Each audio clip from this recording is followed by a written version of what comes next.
signed in at the front, and that you also got a name tag, and then you got a folder with today's schedule. There's also a few other things. You guys have a blue one, so I have a yellow one. My name is Nicole Shepard.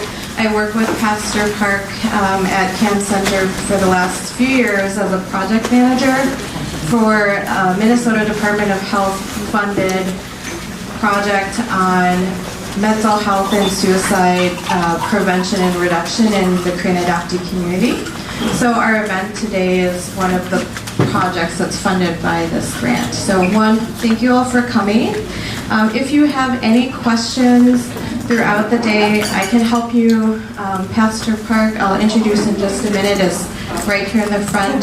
Can you wave? I think most people know you, but if you don't, Pastor Park, he's the executive director of the Korean Adoptees Ministry Center. And then Andy in the back will wave. Can you wave, Andy? Oh, hi. So Andy's on the board for Camp Center. Yoonju Park is support, and Pastor Park's wife, and she also helps out, so she'll wave in the back. So you can ask any of us, and then Joy is helping us getting coffee here in the back as an intern this summer. So just before we get started, just a couple of housekeeping announcements. So our program goes until 3:30 today.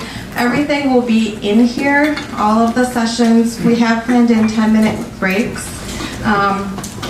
We have lunch at 12 o'clock, and then in your blue folder on the left-hand side, you should have a little program. If you open it up, the schedule is on the left. So in just a minute when I get done, I'll introduce Pastor Park. He'll do a welcome, and then we'll just start our first session with Jay and Karen Grossman. Session 1, Lost and Found, Finding Peace and Identity Through Faith. We'll have a 10-minute break after that, and then I will share a little bit more about the project that we've been doing the last few years with a presentation on adopting mental health and suicide, and talk a little bit about what the connection is and why we're actually working on this. We'll break for lunch, and all of this will be in here. So there'll be a buffet that'll be set up. I'm told they're going to open up a space here, but you'll just kind of bring your food back in here. After lunch, we do have another session. So this is the suicide prevention training, and we have Caroline Ludy, who's with the National Alliance on Mental Illness. She'll come and do that. We'll have a number of handouts for that, as well as a certificate of completion. So this prevention training is really about how do you help and support and refer. It's not meant for mental health professionals, but for all of you folks as community members. If you're working as either part of your community in a church aspect or leadership aspect, or just somebody in the community who either is struggling or has friends or family that are struggling, with resources on how to help. And then the last session of the day will be breakout discussions led by myself and then another adoptee therapist, Sarah Lentz, who will help. So as I kind of get a sense of the demographics, we'll figure out maybe how to break out. We'll have an opportunity to discuss a little bit more about your own experiences or questions that you might have about mental health, and then we'll come back together to share some of those themes. And then we'll have closing with some more time for sort of questions and answers. In your folder, I do want to point out, so I have this form on the right-hand side. It is an evaluation of the overall program today. There are some questions on the green side that have numbers that say before. So just take a minute to answer those questions right now at the beginning of our session, and then at the end of the day, you'll rate those again. Does this make sense to you guys? This really helps us to see like what's helpful and effective, and then there's some space at the bottom to also add in some additional information, as this is really quite brief. Okay, bathrooms are straight outside the door on that wall across the hall. We are going to be recording the session today, and there may be photographs taken. So if anybody would not like their picture used in any of our materials, we'll have you go to the registration desk in the front and just sign your name on this opt-out form. Does that make sense? And then if you don't sign that, we'll just assume that you're okay to use your photo. Do you guys have any questions about that? Okay. All right. Well, that's all I have for right now. Next, I'd like to welcome Pastor Park to come and share a little bit more about Camp Center and the work that we're doing. Thank you again for everyone for being here.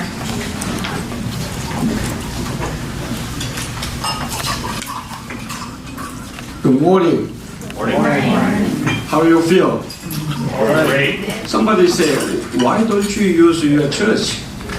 Do you know why? Many people say church. I hate church.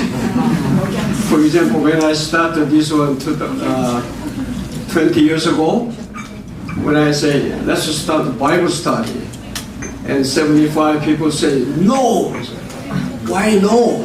And they say, adoptee. They see it's a big bee, they ran away, 10 miles away. So you cannot hold anyone. So what do you suggest? How about spiritual discovery? So that's why we put the spiritual discovery as a Bible study.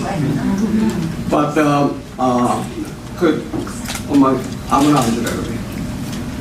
we have an extra chair here. One.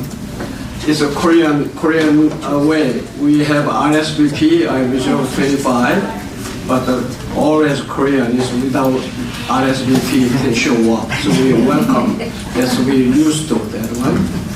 Anyway, I'm excited this morning, so I called Jay at 5 a.m. Two things. He might be the hard work because in incarcerate, they have all schedule, but he has 100 days by his own. Now he's full time. It might be awfully tired. He may not wake up. So I worry about he missed, overslept. So I called. Second one, I want to know coming down. But he said, no, don't worry. I already talked to over 200 people, so I'm used to it. But I jokingly, they are all male in prison, but you have a bunch of different people you come.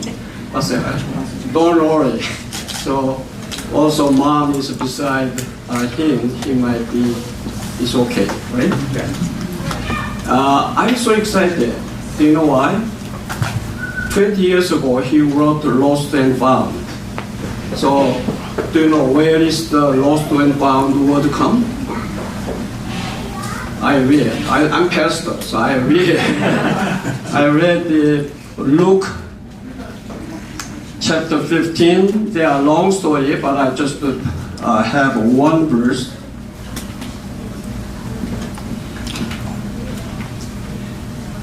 Chapter 15. Verse 24. Jay, could you read? You are better eye than mine. Just 24. Verse 24.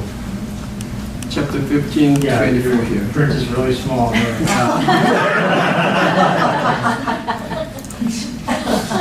So you are saying as mine? Or he's not 20 years old anymore? For the son of mine was dead and is alive again. He was lost, and now he is found. So they began to celebrate. He skipped. He was dead in front, so he doesn't want to dead.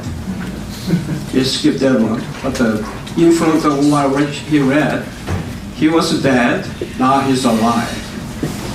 He was lost, now he was found. That is Jay. Also, mom, last 20 years.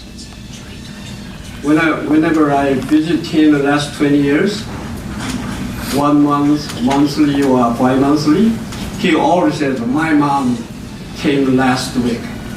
Always. Thank you, Mom. You are very faithful, loving, caring, Jesus love mom. The last 20 years. It's not easy. He's not a nice guy. He's very rebellious, very heartbroken. And mom will share.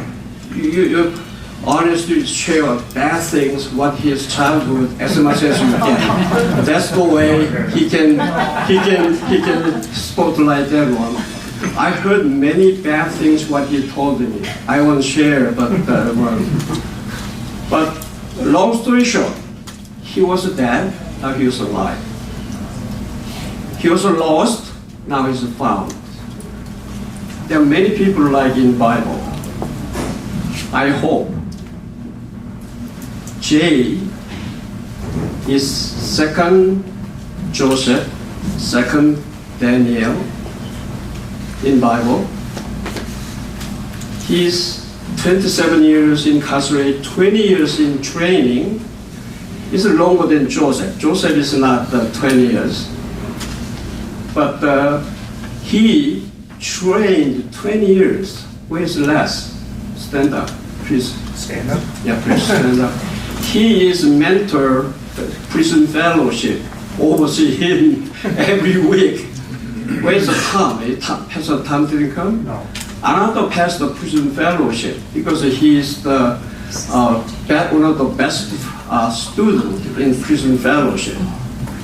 So there are a lot of surrounding training, and I hope he can be next Korean Joseph in this country, second highest man in this country someday. And his speaking, his writing will be touching many people's heart. I've been there, done there. That is purpose over here. He's a star, will be a star soon with his mom.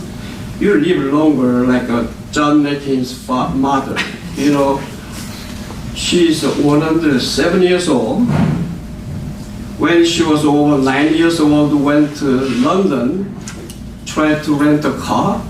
They didn't allow her because it's too old. You know what she did? She bought a car. She's just like her. She's a bike skiing. Now, I didn't ask you your age, but the 107 years guarantee. So you have next 30 or 40 more years. So this is a good start. Give him big applause. Could you come up forward?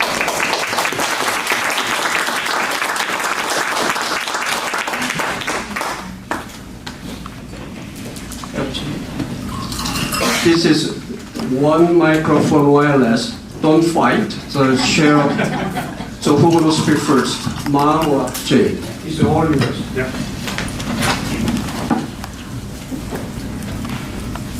Thank you all for coming today. First off, I do need to apologize because after I'm done speaking, I have another engagement in South Minneapolis. So I'll be leaving to go down there and support other men transitioning out of prison and to be able to share with them as well. And then I'll be back in the afternoon about 2 o'clock. So happy to miss lunch with you guys. And I do have to say that I feel honored to be here today. I can think of many other individuals who have just as amazing testimonies as myself to be able to share and to give back. And I did not expect to be doing this, but a little over 3 months after being released from prison. But it's my joy and pleasure to be here today to be able to share with everybody. And I'd also like to introduce my mother. This is Karen. Without the love and support of my mom, my family, and my friends over the years, I don't think that I'd be able to be in the position that I am today. So, thank you.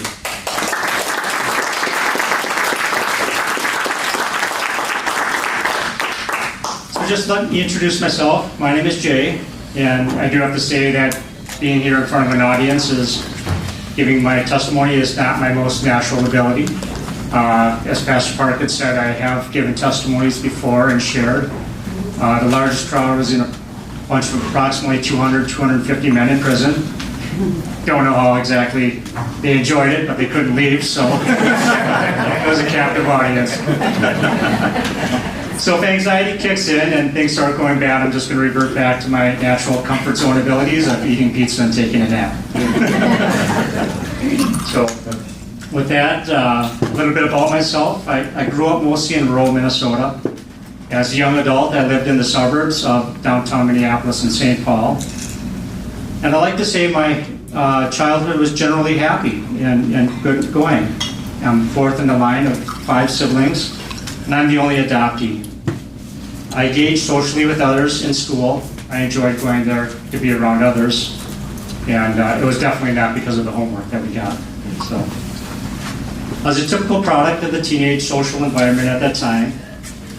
In the 80s, I had long hair, wore the jean jacket, and listened to rock. I was a little crazy as well, did a lot of self-destructive behaviors. One of the crazy things I did was I kind of pierced my own ear with numbing it with an ice cube and sticking with a safety pin. Probably wasn't the most hygienic thing to do at that time, but that was just kind of an example of things I did. Some of my friends knew my family's social and financial status due to the name recognition with our family business. They would always ask me what it was like growing up in the family household. I would say, I don't know. What is it like growing up in your family household? I would sometimes joke with them and tell them I was the Korean male version of the Cinderella story. My family always heard about the good Korean Asian laundry services, so they adopted me. And then I would joke and say that I was the one in the house cleaning, doing chores, mowing grass, while their other white biological siblings were all running around playing. It was a tragic story. I'm joking. So, in reality, my family wasn't perfect, but it wasn't completely dysfunctional as well. My family has a strong moral compass. As parents raising a family, my mother and father did the best they could with what they knew how to do. There is no perfect instruction manual for raising a child, let alone an adoptee. They did the best they could with the information and skills they had at the time. On the other hand, despite the face that I put on socially with a smile and the regular response, I'm doing okay, I was having difficulty with teasing, bullying, identity, fear of rejection, and abandonment. I had poor cognitive, emotional, and behavioral coping skills. Internally, I was a mess. I was confused about who I was and where I came from. I hated the question, where are you from? Do you know your culture? Do you know your history? Many times, I would tell them answers that I knew about Korea. Other times, I would just kind of lie my way through the story, hoping to save face and give the best response I could. I truly was an individual with 1,000 faces, but none of them was truly I. There was also another side of my youth as a young adult as well. That was the antisocial, the criminal, and the dark side. I was a risk taker, and I didn't think about boundaries or privacy. I was self-centered. I lived a dishonest, disrespectful, and irresponsible lifestyle. I was aloof to the harm and the impact that I was having in other people's lives. To put it simply, I lacked empathy. I did not know how to think about other people. I did what I wanted to do, not caring what others thought about social responsibility. This led to numerous run-ins with the law, and as a youth I was arrested multiple times for 5th-degree assault, theft, breaking into a neighbor's house. And this did not even include the non-charged offenses of theft, damage to property, burglary, and eluding police. I abused illegal drugs as well. It was mostly marijuana, but I did drugs of all kinds. Some of them had short-term uses and others lasted for longer periods of time. The drugs and alcohol were my passport to acceptance. In the drug subculture, all you need to have is drugs. That's the only qualification. If you have access to drugs or money, others will accept you. I also consider drugs my emotional band-aid. That numbed the emotions that I did not want to feel. It drowned out the thoughts that I did not want to think about. And it created an escape reality that I did not want to face the truth about my life. The truth was, I was hurting from the inside. I did not know how to express my pain from teasing and bullying.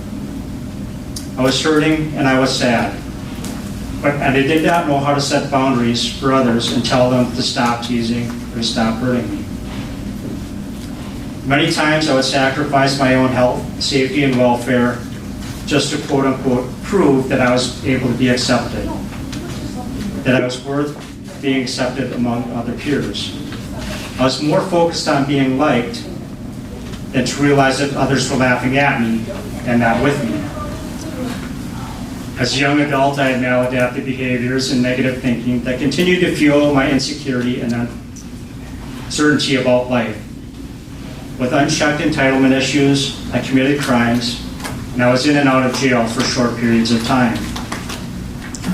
I also went to prison for a short sentence back in the early 90s. Out of my mouth, I'd always tell people I'm never going back.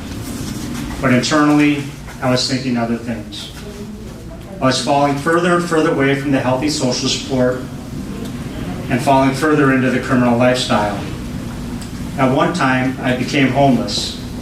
I lived on the streets and in the shelters of St. Paul. I never wanted to admit myself or others just how far into depression I was. I continued to put on that happy face. I'm doing okay, and I'm going to make it. But in reality, I wasn't living. I was just surviving. I was just trying to survive for another day. I was alienated from my family and most people that could help me in my life.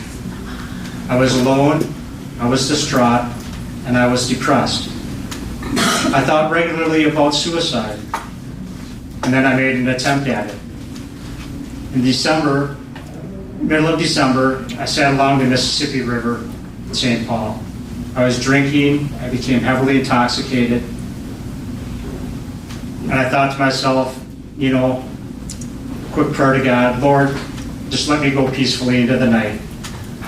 I passed out from intoxication, hoping to die from hypothermia. For whatever reasons, I didn't succeed. I didn't even get frostbite from exposure to the severe cold for that long period of time. I woke up confused, and I returned to Minneapolis the next day. In time, I slowly got back on my feet, working again, but I was living without hope. I never dealt with my emotional and psychological pain that was in my life. So the achievements in work and promotions were continually outweighed by the peripheral issues of my life, such as drugs, poor decision-making, and continued risky behavior. My hurt turned into frustration, anger, then rage. I was mad at the world and everybody in it. I blamed everybody but myself for my failures.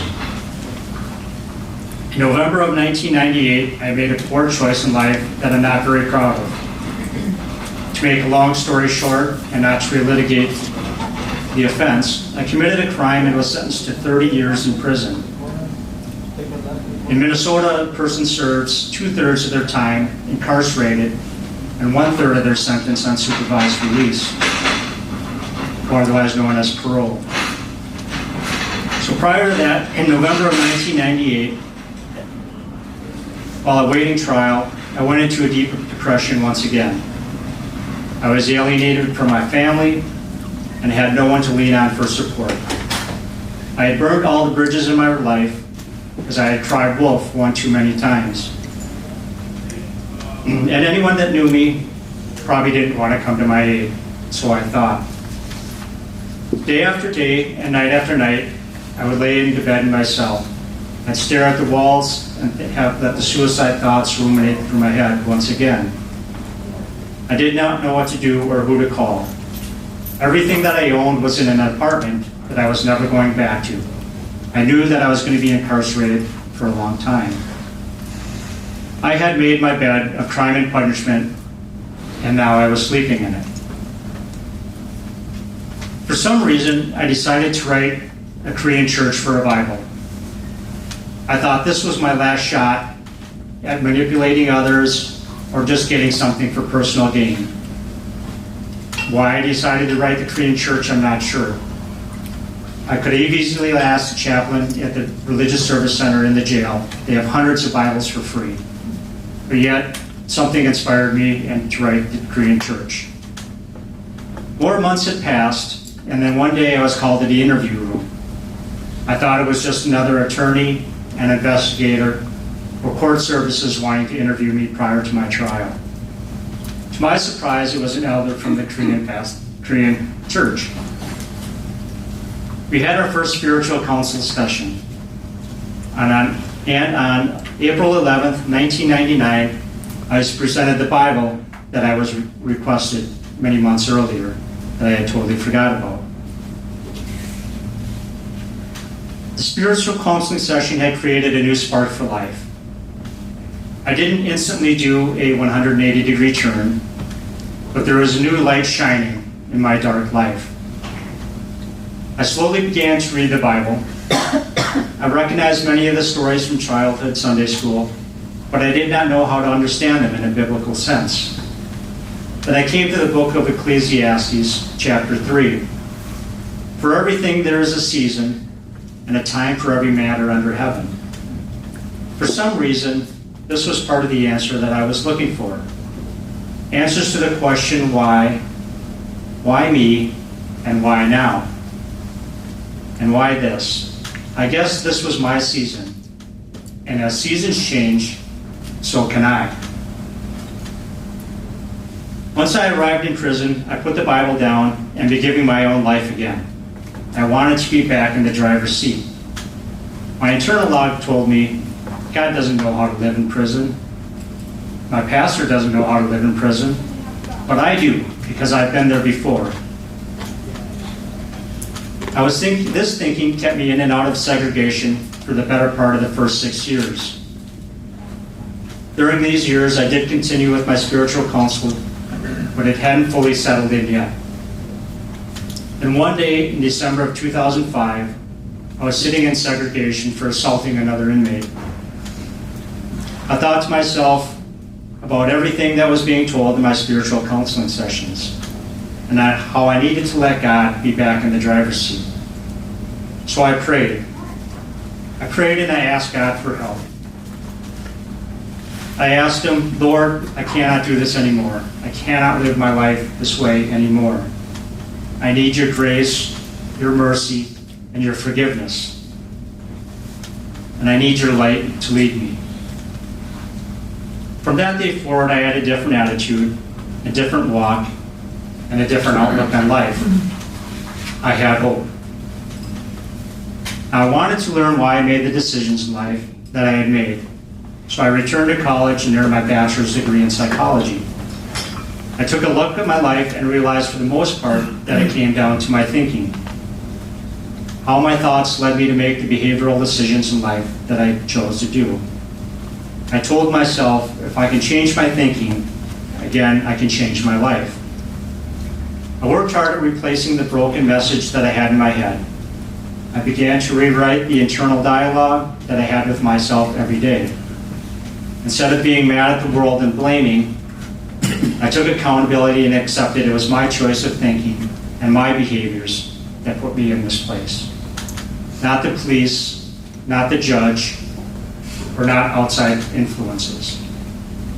Instead of always seeking approval from everyone else, I accept that there will always be people that won't accept me no matter what I say or what I do. I also continue to develop my faith in my relationship with God. So not only was I having conversations with myself, but I was also devoting time for prayer with the Lord and reflection. Now, life didn't just become peaches and cream and become positive change. I still had struggles and daily challenges. It is, of course, prison. So if you ever wind up in prison, let me give you this piece of advice. Don't drop the soap in the shower. Just let it go. It's gone. So now I had to think back about the stories from Ecclesiastes chapter 3. There was a time for everything. I think about that time that I spent in prison, the challenges that I had, and the timing of everything in my life. I don't have the answers to them all, but I do know that God had a plan. I believe with faith, hope, and love, many obstacles in life can be overcome. So what does my story of faith and hope have to do with the topic of the mental illness and suicide prevention that we're here talking about today? Treatment and prevention is a multifaceted approach. Not all pathways have the same success. For me, success was not only found with the cognitive approach, but it was found with a faith-based component as well. Through faith, I discovered hope. And isn't that all what we're trying to figure out? How not to lose hope in our own lives and others with what they may be going through with depression or other mental illnesses? So there's a story that I have. There's a Korean adoptee that I met named Jay. I met him while I was in the prison system. His family was from Illinois, and his parents had kicked him out. They didn't want anything to do with him. They gave up hope.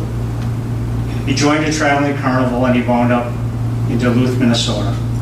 He had committed a crime and wound up in the Minnesota Department of Corrections where I had met him. I tried to get him involved in spiritual counseling with the pastor, Pastor Park, where I had found success. Unfortunately, he did not find success. He stopped going to spiritual counseling. After he was released, he wound up getting in trouble again in Wisconsin and went to the Wisconsin Department of Corrections. There, he ended up committing suicide.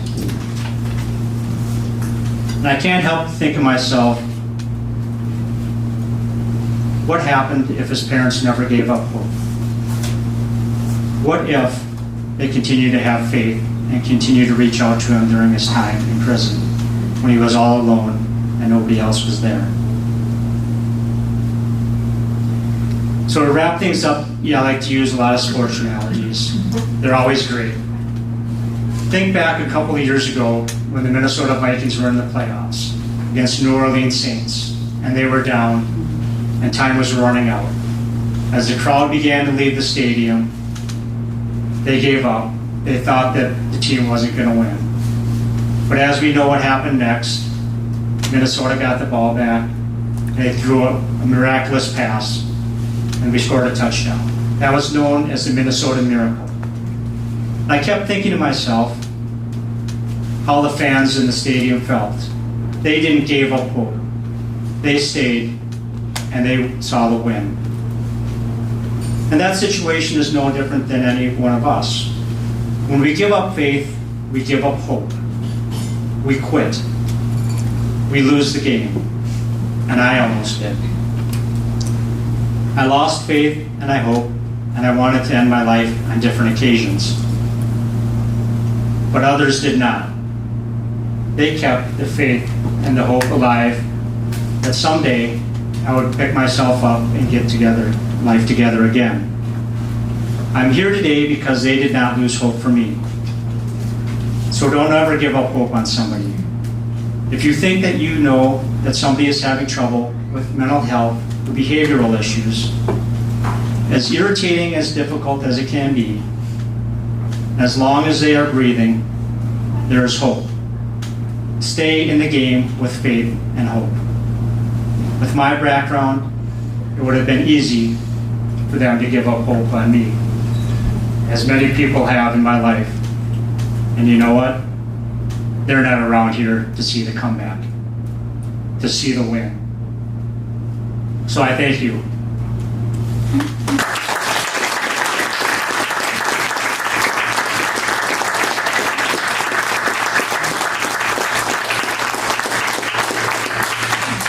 With that, I'd like to pass the mic to my mom, and she can kind of share a story of from her point of view and dealing with my craziness and my issues in my life and the challenges and how she made it through. I'm not very good with microphones, so if you can't hear me, raise your hand. All right, breaking news. A suspect in the serious crime committed last night has been arrested. Jay Grossman, a 27-year-old man. I heard this when I was driving, and I got it confirmed when I went home and listened to the news on the TV. The whole world knew. And many emotions immediately came over me. First of all was the shock and the thought, this can't be real. It must just be a nightmare, a bad dream. Then there is the shame and the embarrassment for the whole family. I had fear of what was ahead for Jay. I had anger toward him for what he had done. And I also had concern for the victim. Yes, friends were there for me. But it was easy still to feel isolated and vulnerable, as they had never had to deal with what I was dealing with at that time. Basically, I felt hopeless, helpless, and full of despair, at which point I knew only God could help me get through it. So turning to Joshua 1:9, where he says, be strong and courageous. Don't be terrified and discouraged, for the Lord your God will be with you wherever you go. Next comes the feeling of guilt as I ask myself, what could I have done differently in raising Jay? Or how and where did I fail him as a mother? The questions go on, and there were no answers. Yes, Jay had had several previous encounters with the law, but nothing like this one that gave him 20 years in prison. During that period of time, I had the opportunity, if you want to call it that, of visiting him in 7 different DOC facilities. Experiences that I had never imagined would be part of my life. But praise be to God, Jay is now free and given the opportunity for a new life. I'd like to close with a promise from 1 Peter 5:10 that both Jay and I can claim. The God of all grace, who after you have suffered a little while, has called you to his eternal glory in Christ. He himself will restore you, make you strong, firm, and steadfast.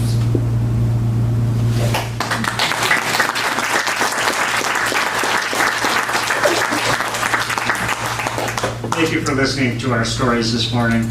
At this time, we can open up for a couple questions and answers if any of you have any at this time.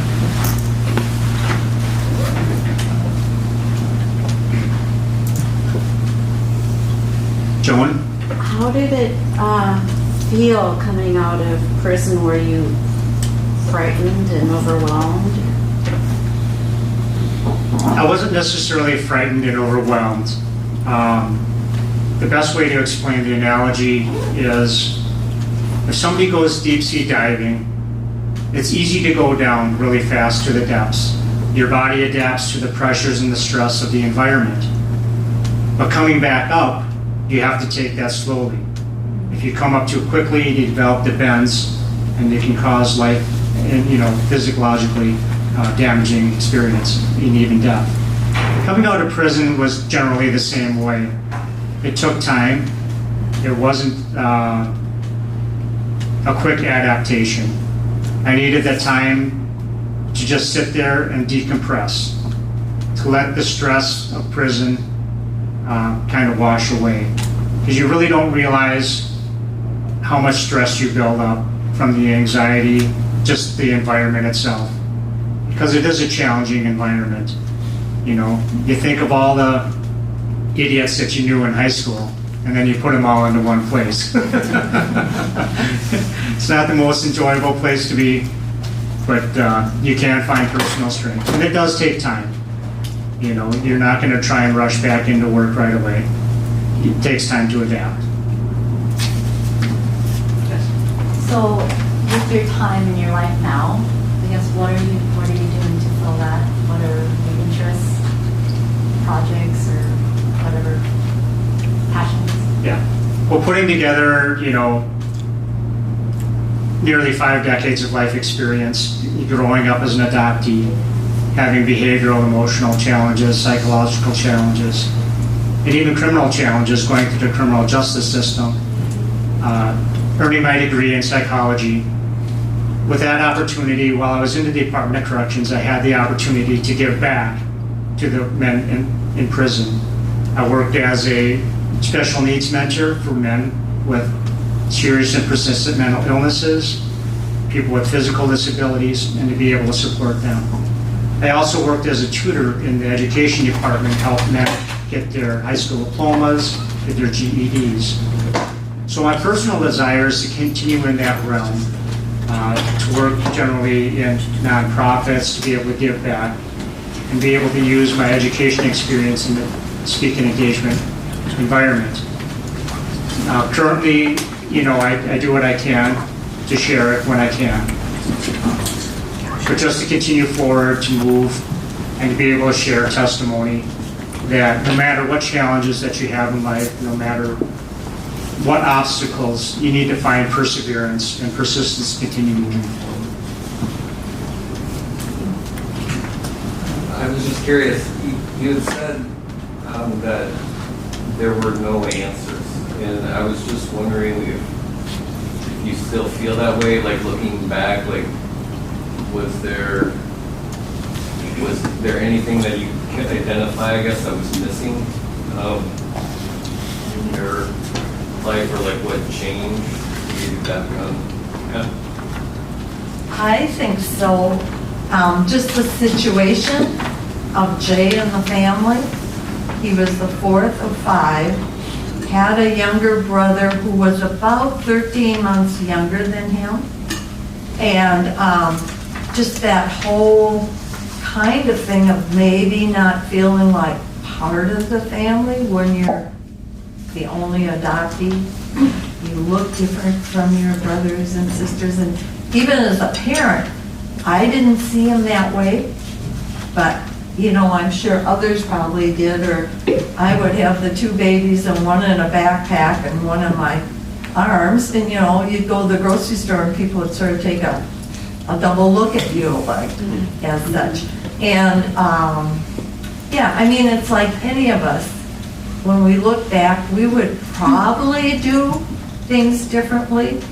And like Jay said, did the best that we could do as parents with our knowledge, with our skill. And at that time, and I think it has changed, there was not quite the support for adoptees. You just adopted a child, everybody thought it was rosy and wonderful.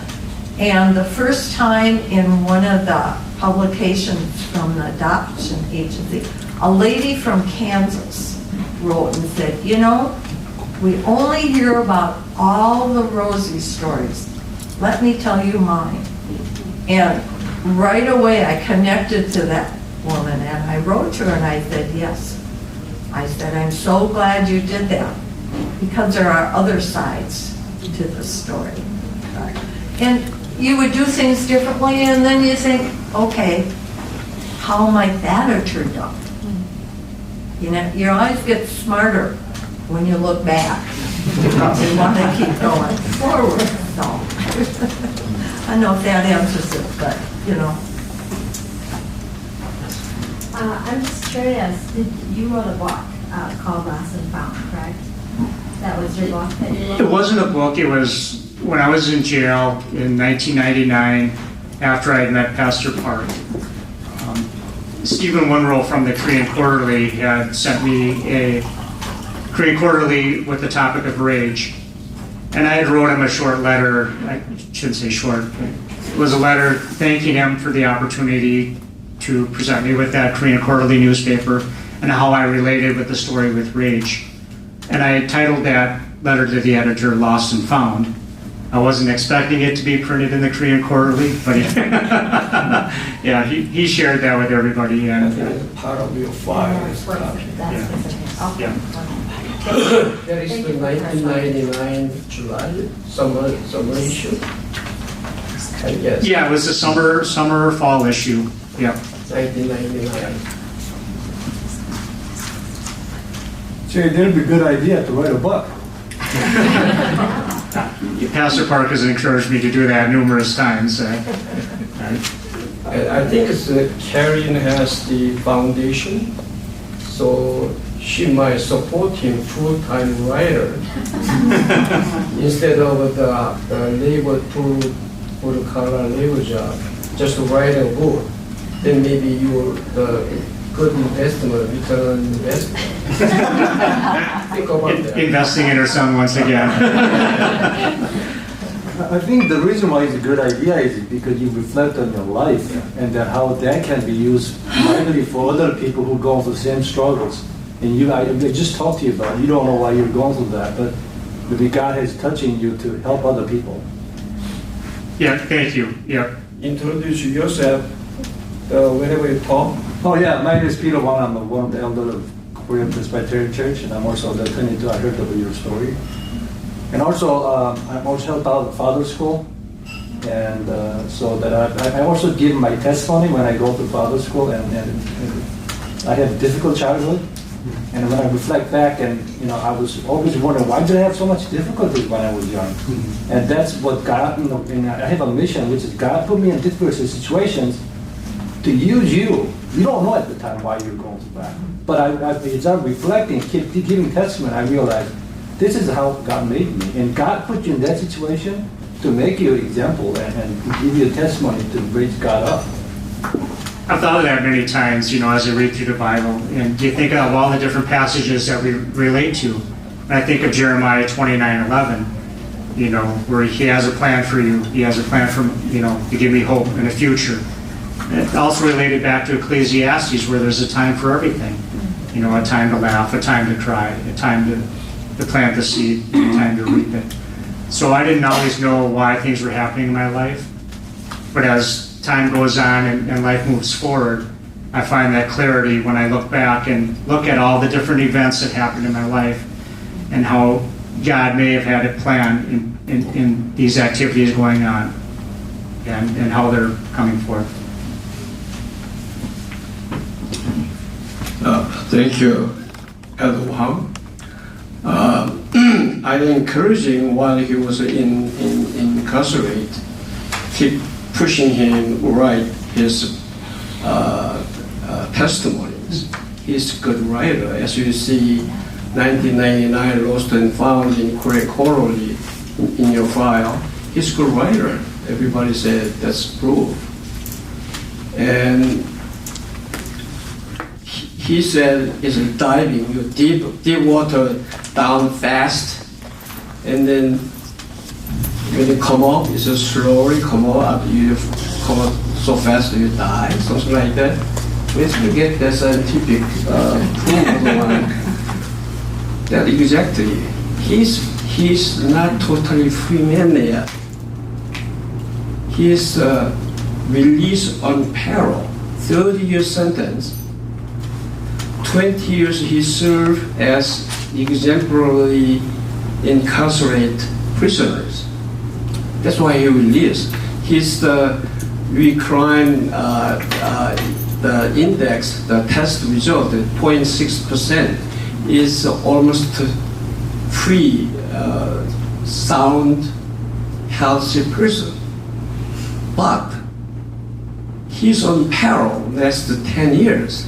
It's 9 years, 9 months. He's on parole. If he has anything he commit, he back to prison, stay next 10 years. That's why his mom, Karen, and then Jeannie Kwon over there, Hongjo is not here, and my wife, Elder Yunju Park, and myself, asking state COSA. Have you ever heard about COSA? C-O-S-A? Yes. Could you raise hands? COSA? 2 person. 3. COSA means Circle of Supporting and Accountability. So Minnesota has one, but only level 2. He's not qualified yet, but he need. You might need to go to type Circle of COSA, C-O-S-A. Virginia is the pioneer, but actually started in Canada. He need, and we got a training from the state, even though we are not qualified to deserve. So we learn something, but all of you, this is not one-time shot. This is a good start. We are all one family, has a group. Encourage him to write a book, encourage him to do something, but you, one of you, be his friends, be his part of the group, team of supporting and accountability. I don't know, you read my Facebook, the former President Abraham Lincoln was so depressed. He was suicidal. So his friends, 24 hours, 7 days a week, watch. Later, Abraham Lincoln said, without this friend, there's COSA, Circle of a Friend. I'm history. So, he looks fine, but 9 years and 9 months, he need you. Oh, one more thing. He has to leave 10 to 15 to 10, 11. And then right after this open question and answer, I invite you all of you to come out, take a group photo behind the stand there, okay? If it's okay for you. I think we need to wrap it up. Oh, okay. I said Les, you had a question? Jay, I was just going to ask you, the Korean community, I know you've only been out for 3 months now, but what role do you see the Korean community playing in your release and your future life here? I think a lot of that has to do with understanding identity and cultural background. Growing up, again, I wasn't immersed or didn't have a lot of influence or involvement within the adoptive Korean community or Korean community, period. So that was a big void in my life. That whole aspect of not knowing and how do I answer the questions when people would ask me. Again, now that was when I was a teenager, and so a lot of those questions were brought up insecurity issues. As an adult, I'm more comfortable with who I am as an adoptee, as an individual, and have more understanding. Participating with other adoptees in the Korean community starts to fill that void with more understanding of who I am, where I came from, what my background is, and also to be supportive that many people's obstacles or challenges in life may not be similar to my own. They may not be as drastic or as severe, but we all have challenges. And that with perseverance and hope, we can learn to overcome those and find a way through and manage. And that's the support that we have with each other. I just want to thank you for being so supportive for our son in prison. Came in at age 23, and the last 2-3 years you have kind of taken him under your wing and have been so much support and a mentor, and I don't know how we would be doing if he hadn't been. Yeah. Thank you. You know, for you guys, I met their son in prison, and I looked at him at the age of 25 and the insecurities and uncertainties that I had at that age going into a prison system. For myself, I was already involved in a subculture of crime and activity, and I wasn't a gang member, but I associated with a lot of gang members. So I was familiar with that culture a little bit. Their son wasn't. So I had the opportunity to kind of befriend him and share with him my journey, my challenges, and the unwritten rules of how to navigate the prison system. Because there's a totally different set of rules of the criminal code of conduct and how you interact within prison system versus society. And no, it was definitely my pleasure to be able to share with him my journey. Hopefully he's doing well still.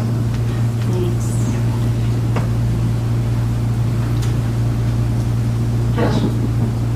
In response to one of the questions, you had mentioned, well, both of you talked about not necessarily, I guess, having people or a space to talk about things as, kind of maybe leading towards some of the things that you're involved in, and then also for you, Karen, to say, reading this article about another family that didn't have such a rosy experience. How do you think things might have been different if you knew that adoption isn't always so rosy? Because I believe it's the function of the agencies too, right, to try to make it look so nice so that you want to do that, so you want to adopt. And I think Pastor Park, and in my work with you and June, getting to know them, and some previous work I did even in Korea, there's this kind of fight with how do we be real, and then I think you would push back. I'll speak specifically here, I think in Minnesota, like, can't be an angry adoptee, and there's something wrong with you. But I think as we're hearing, it makes sense that we're going to have a lot of emotions and confusion and anger.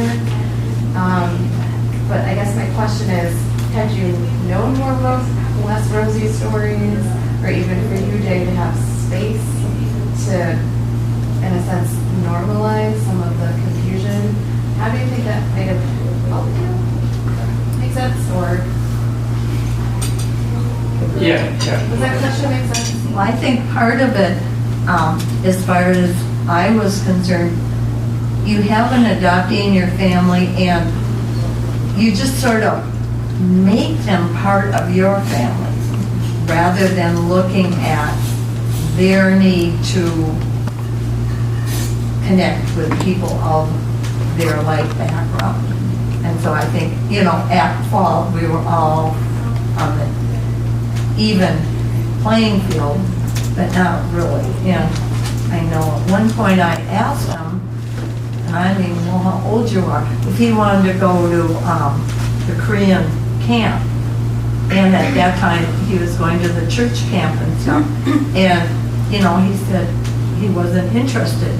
But how I wish at that time, I would have known Pastor Park, would have known more of the involvement with the Korean community, because I have a feeling that Jay may not have had to go through what he did, if there had been those connections early on, to give him support and just to be together with other people that would say, yes, they call me this on the playground. And it's like anything, when you know that other people can relate to, if you have a problem, if you have happiness, it's really a support that he didn't have. That's one of the things looking back, you can't undo, but you can just share with someone else as such, so. I think it's the follow of your questions, the answers and your questions. When Jay, how many of you have familiar MEC, Minnesota Adoptee Korean MEC? He was invited. John Oya, Tom Park, there are 4 or 5 people. When my wife was Catholic Charity social worker, there are 25 people call her, I need help. So all content is the same. So why do you come to my home? So 4 people came. One of them is John Oya, still here. And then early he 1990s. and he invited him he came in our church. There was 100 people in our church auditorium. He told me he came twice. You should prepare answer. He was cultural shock because all Korean. And he is Farmington, all white people, age 25, 24, and also they're all Korean. So he was cultural shock. And he told me, except John Oya is so busy, he's in charge of them. No one else no talk. He just stand in the corner and he just continue. Could you say how can our people help you like a Korean but afraid of Korean? That kind of a mentality. We're just gonna wrap up for this last. Could you answer that? Well, just to finish up too, and back with Nicole's question of how I felt afraid to express myself. I think growing up I was a pretty emotionally expressive child. But with my father, he was very closed and he wasn't very expressive. So I learned to adapt and reflect what he did. So I learned not to share. You know, men don't share their emotions. They don't kind of tell what's going on. You just kind of push through. So I learned to just internalize a lot of the emotional pain and thoughts that I had. And again, that turned into, well, if I say something bad or if I share something negative, that could turn into rejection or abandonment. And that brought up feelings that I didn't want to experience. Going forward with Pastor Park, again, when I was invited to Minnesota Adoptive Koreans, which was kind of the precursor to CAM, it was a very large, group of individuals that was there in the basement, and I was invited. I didn't know what to expect, and because John, who had invited me, he was busy. He was active, running around. I was just kind of left there on my own, and that was kind of overwhelming for myself as well. Again, that whole insecurity issue of who am I, where do I fit in? Now I'm around a bunch of adoptees that I've never been around before, and the whole insecurity issues. So, it was an uncomfortable experience at that time, and I think if there was kind of a mentor or somebody that was kind of assigned, hey, lead me around, hey, this is Jay, this is, Susan, this is John, and do that introduction, kind of to be a navigator through that world, I think it would have been a lot more welcoming experience. And then being approached and saying, hey, you want to come up and share your testimony? It's like, I don't know you guys, there's 100 people here. And so, I think that would have been a lot different experience had there been somebody that was kind of navigated as your peer or your buddy to kind of walk you through that in a first time experience. So with that, thank you guys for your opportunity to listen to my mom's story of how she dealt with my craziness and my story is journey of growing up with behavioral emotional issues and then coming through on the other side with a brighter outlook on life and a new attitude. Thank you.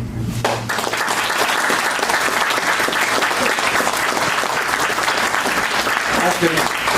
2 minutes. Please stand up. Please come forward. If you want to be a part of a circle of supporting and accountability, come forward.